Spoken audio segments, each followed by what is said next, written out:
2020년 3월 20일 월요일 사순절 다섯 번째 날입니다. 2020년 사순절 구약 성경 통독과 회개와 회복을 위한 금식 기도의 시간을 함께 갖도록 하겠습니다.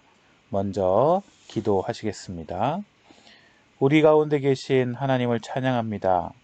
오늘 우리에게 허락하시는 말씀을 들이쉽니다.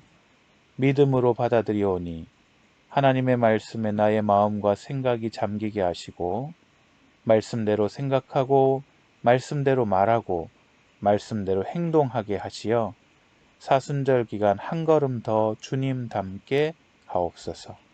예수님의 이름으로 기도 올리옵나이다. 아멘. 오늘은 창세기 다섯 번째 시간입니다. 창세기 35장에서 42장의 말씀을 읽으시기 전에 개관을 함께 살펴보도록 하겠습니다.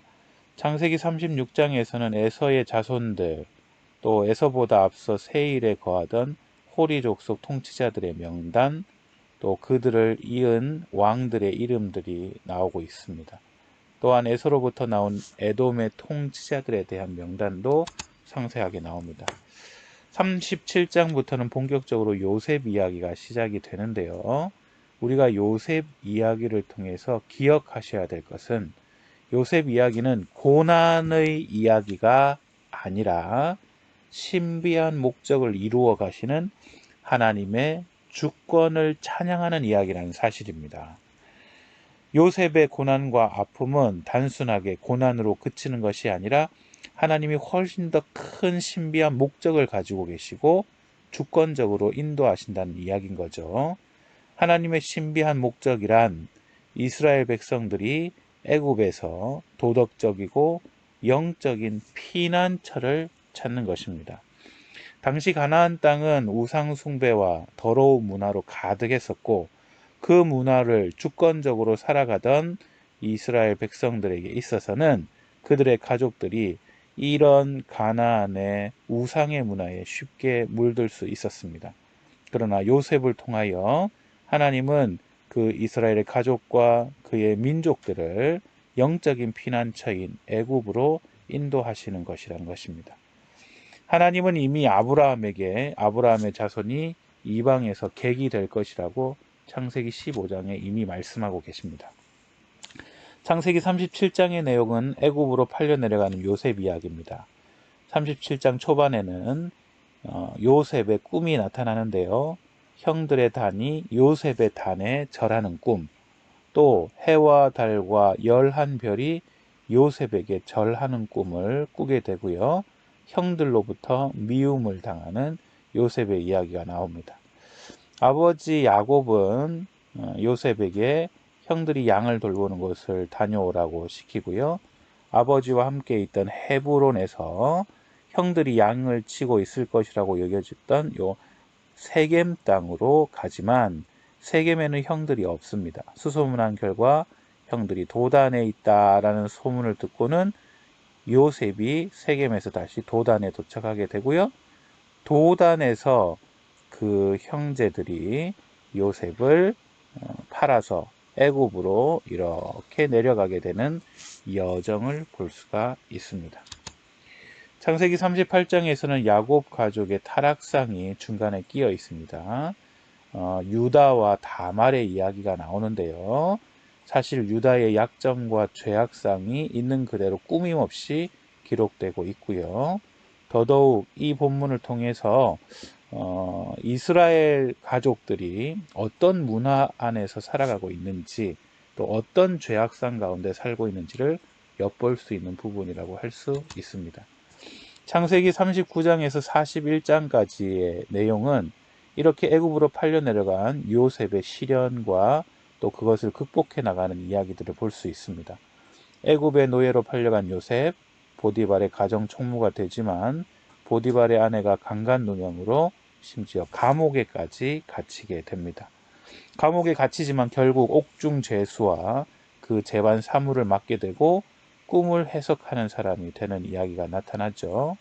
그리고 41장에는 요셉이 바로의 꿈을 해석하고 애굽의 총리까지 되는 이야기가 나타납니다. 오늘 읽으셔야 될 마지막 장인 창세기 42장에서는 그가 총리가 되어 가족과의 재회하는 모습이 나옵니다. 야곱이 식량을 구하도록 아들들을 애굽으로 내려보내고요. 또 요셉은 동생 베냐민을 데리고 올 때까지 시므온을 인질로 잡아두겠다는 조건으로 양식을 줍니다. 형들이 지불한 돈을 그들의 곡식자루에 몰래 넣어두어 형들이 두려워하게까지 만드는 이야기가 창세기 42장까지의 궤관이라고 볼 수 있습니다. 오늘 성경 통독 5번째, 창세기 37장 6절의 말씀을 통해 함께 은혜 누리길 원합니다. 창세기 37장 6절은 요셉이 그들에게 이르되 청하건대 내가 꾼 꿈을 들으시오. 이 말씀으로 함께 은혜 나눕시다. 요셉은 어떻게 고난을 참아낼 수 있었을까요? 당시 나이 17살 정도 되는 요셉이 형들에 의해 애굽으로 노예에 팔려 내려갑니다. 무려 11년 동안 종살이를 하고요. 성실하게 종살이를 함에도 불구하고 주인으로부터 억울한 누명을 쓰고 2년 동안이나 감옥살이를 하게 되고요. 종살이를 할 때 그리고 감옥살이를 할 때 그가 총리가 될 것이라고는 아마 꿈에도 생각하지 못했을 겁니다.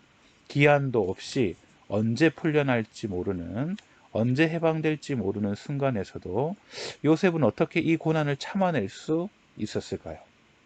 그것이 오늘 함께 본 본문의 말씀에 힌트가 있습니다. 어떻게 고난을 참아냈을까요? 내가 꾼 꿈을 들으시오. 알 수 없는 미래지만 내 뜻대로 되는 것 같지 않은 상황에서도 요셉은 하나님이 주신 꿈을 마음에 품고 살았기에 고난도 억울한 누명도 견뎌낼 수 있었습니다. 노예살이 11년 가정 총무로 사실 실물 경제 교육을 받게 됐고요. 감옥의 왕궁 죄수들에게 정치와 행정 교육까지 받게 됩니다. 본인은 의도하지 않았을지 모르나 그 고난 가운데 하나님께서는 애굽의 총리로 교육하고 계시고 인도하고 계시고 보호하고 계셨습니다. 요셉은 이러한 상황 가운데 하나님이 자신에게 준 꿈, 하나님께서 자기에게 주신 비전을 꼭 붙잡고 범죄하지 아니하고 깨끗하고 정결하게 하나님이 주신 꿈 붙잡고 끝까지 고난을 이겨낼 수 있었습니다. 오늘 내게 주시는 하나님의 말씀은 무엇입니까? 내가 꾼 꿈을 들으시오. 알 수 없는 어려움을 혹시 겪고 계신가요? 불확실한 미래가 여러분을 두렵게 하나요? 사방에 우겨쌈을 당한 것 같은가요? 끝이 없는 터널을 지나고 있는 것 같지는 않습니까? 또 근래에 코로나19로 인하여 제주 땅이 너무나 어려운 가운데 있어서 이런 것이 두렵고 어려운 마음이 들지는 않습니까? 그러나 요셉이 자기에게 주신 하나님의 꿈을 꼭 붙잡고 이런 고난과 어려움도 능히 견뎌내어 하나님의 뜻을 이루었듯 사랑하는 여러분, 하나님께서는 저와 여러분을 향해 여전히 꿈꾸고 계시다는 사실을 기억하시기 바랍니다. 하나님이 내게 꾸시는 꿈이 무엇인지 그것을 붙잡으시고 그리고 그 꿈을 의지하고 붙잡게 될 때 오늘 우리 앞에 닥쳐진 어려움 또한 능히 감사하며 이겨내게 될 줄 믿습니다. 오늘도 이 은혜 가운데 하나님이 주신 꿈 붙잡고 살아가시는 믿음의 성도들 되시기를 우리 주님의 이름으로 축복합니다. 함께 기도해 주시기를 바랍니다. 먼저 가정과 개인을 위해서 요셉이 하나님이 주신 꿈을 마음에 품고 있었기에 어려움을 잘 이겨내고 허락하신 사명을 잘 감당했듯이 우리 가정도 힘든 역경 이겨내고 하나님이 위에서 부르신 상을 위해 쫓아가게 하옵소서. 또 교회를 위해 기도해 주십시오. 한국교회와 우리 교회가 사순절 기간 주님의 고난이 우리의 죄로 인함임을 깨닫고 정결하게 하시고 정직하게 해달라고 기도해 주시고요.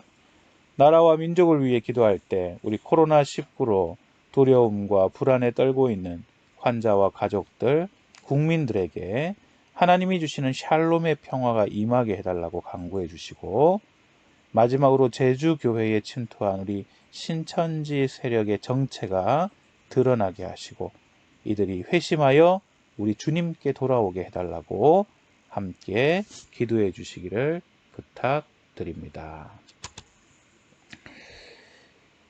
주께서 여러분에게 복을 내려주시고 언제 어디서나 지켜주시기를 원하며 주께서 여러분을 밝은 얼굴로 대하시어 은혜 베푸시기를 원하며 주께서 여러분을 고이 보시어 평화 주시기를 성부와 성자와 성령의 이름으로 간절히 축원하옵나이다. 아멘. 여호수아 1장 9절 내가 내게 명령한 것이 아니냐 강하고 담대하라 두려워하지 말며 놀라지 말라 내가 어디로 가든지 내 하나님 여호와가 너와 함께 하느니라 하시니라. 아멘. 오늘도 이 말씀 붙잡고 하나님과 함께하는 믿음의 하루 되시기를 주님의 이름으로 축복합니다.